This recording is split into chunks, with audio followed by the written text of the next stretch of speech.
పవన్ కళ్యాణ్ గారు జనసేన ఉద్యమి ఆత్మీయ సమావేశంలో చేసిన ప్రసంగం తర్వాత పరిపరి విధాలుగా చర్చించుకోవాల్సినటువంటి అవసరం ప్రజల్లో కలిగింది. ముఖ్యంగా నేను ముఖ్యమంత్రి కావడానికి ఈ పార్టీ పెట్టలేదు, కాపుల కోసం మాత్రమే పనిచేయటానికి నేను రాజకీయాల్లోకి రాలేదు అనేటువంటి మాటలు ఆయన చాలా స్పష్టంగా మాట్లాడారు. చాలా చిత్రమైన రాజకీయ పార్టీగా నేను దీన్ని భావిస్తున్నాను. ఎందుకంటే ప్రపంచంలో ఏ రాజకీయ పార్టీ కూడా ఇలా ప్రవర్తించదు.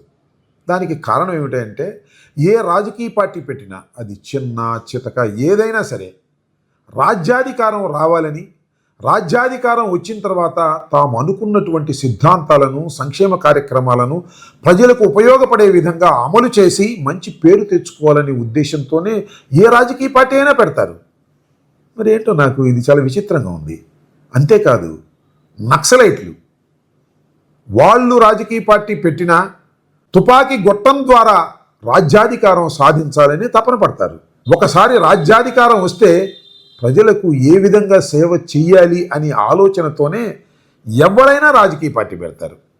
కానీ చిత్రం, ప్రపంచంలోనే ఇంత అరుదైన రాజకీయ పార్టీని బహుశా ఎవ్వరు చూసి ఉండరు.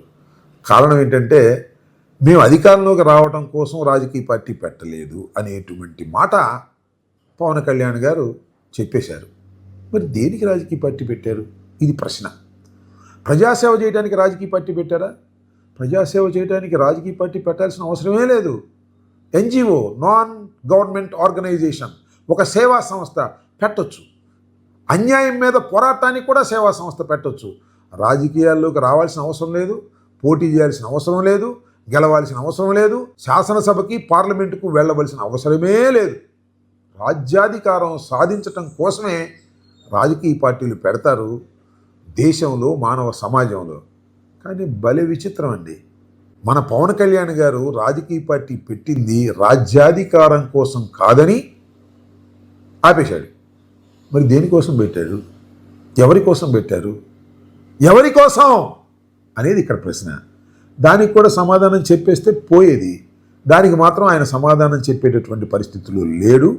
ఇది చాలా దురదృష్టకరమైన, ప్రమాదకరమైన రాజకీయాలుగా నేను భావిస్తున్నాను. ఇలాంటి రాజకీయాలను ప్రజలు యాక్సెప్ట్ చేయకూడదని కూడా నేను వారికి విజ్ఞప్తి చేస్తున్నాను.